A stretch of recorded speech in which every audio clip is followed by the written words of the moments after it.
You know, on the surface, it looked like a private island paradise, a total billionaire's playground.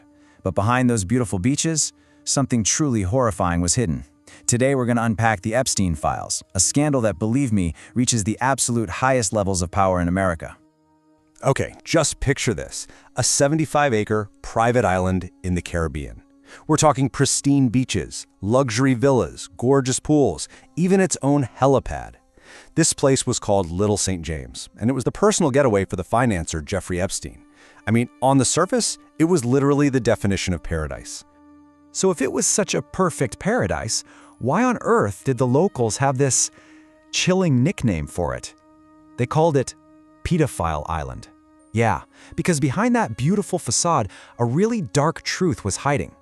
This was a place where underage girls were being trafficked and abused. All right, so let's dive into part 1, a predator's paradise. First, we really need to understand the man at the center of all this, and the truly horrific system that he built around himself. So who was this guy, the man behind it all? Well, Jeffrey Epstein, he wasn't born rich. No way. He actually started out as a math teacher. Can you believe that? And then he makes this meteoric rise to become a financial advisor to billionaires, and he ends up with a fortune of around $600 million. And his social circle? Just as impressive. We're talking about powerful people like former presidents Bill Clinton and Donald Trump. You know, for years, these unbelievable crimes they went pretty much unnoticed by the authorities. But then, in 2005, the whole thing started to unravel. And it all started with just one police complaint. A single complaint from a 14-year-old girl in Palm Beach, Florida. She said she was lured to Epstein's mansion for a so-called massage and was then molested.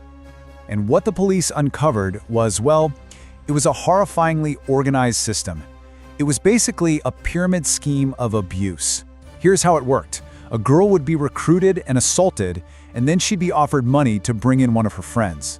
And then that new victim would be offered the exact same deal. It created this vicious, never-ending chain that supplied a steady stream of underage girls for Epstein and his powerful friends. Which brings us to our second part, justice denied. I mean, think about it. With dozens of victims and crystal clear evidence of a whole criminal enterprise, you'd expect a life sentence, right? But that's not what happened. Not even close. Just look at this. The shocking difference between the case the FBI built and the deal that was ultimately cut.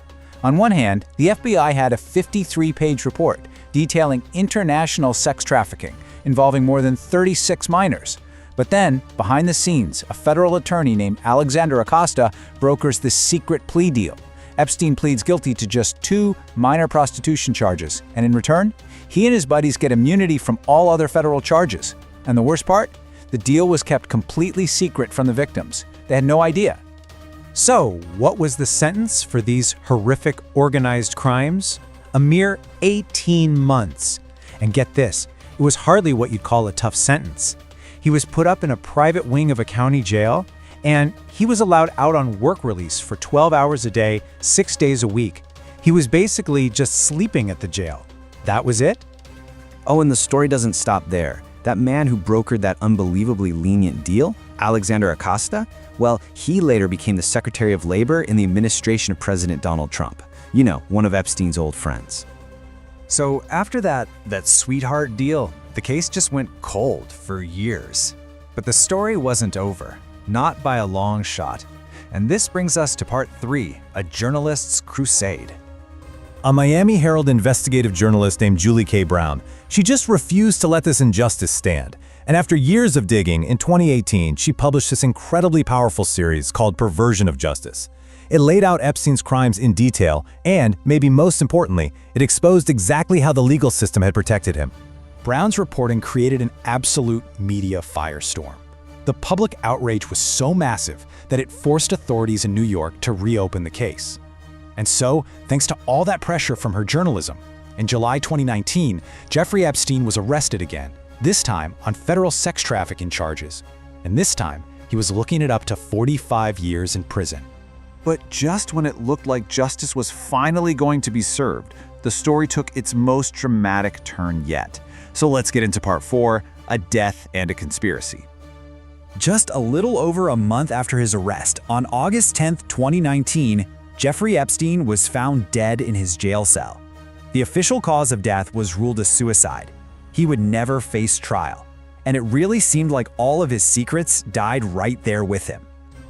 But yeah, that official explanation, it was met with immediate and just widespread skepticism. The phrase Epstein didn't kill himself became this huge viral meme, and it fueled countless conspiracy theories. A lot of people believed Epstein was actually murdered to stop him from spilling secrets about other powerful people.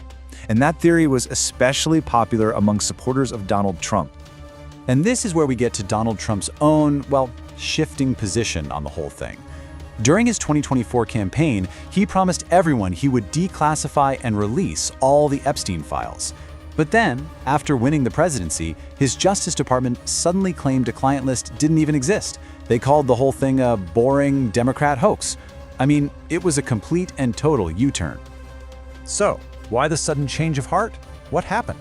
Well, that brings us to our final section, the unsealed secrets. Because while the full file stayed hidden, public pressure did force the release of some documents, and their contents were, to put it mildly, explosive. So even with all of these heavy redactions, the documents that were released, they contained some incredibly damning allegations. Donald Trump's name? It appeared over and over again. One email alleged he flew on Epstein's private plane, which is something he'd previously denied. Epstein himself claimed that Trump knew all about the girls. A limo driver even told the FBI he overheard a phone call back in 1995 where Trump discussed abusing a girl. And then, maybe the most chilling thing of all, a letter from jail signed J. Epstein said, quote, "Our president also loves young girls like us." And what was the response from the Justice Department, now under President Trump? Well, without any kind of official investigation or report, they just dismissed these really serious allegations as untrue. They called the letter a fake. They were basically acting as the president's personal defense team. And that brings us to where things are today. As you can see from this chart, yeah, a few thousand files have been made public, but over 1 million related documents are still sealed away. What's been revealed so far is really just the tip of the iceberg. And so all of this leaves us with the one central question of this entire scandal. With more than 1 million documents still secret and the ones we have seen blacked out with redactions, what else don't we know? Whose other names are in those files?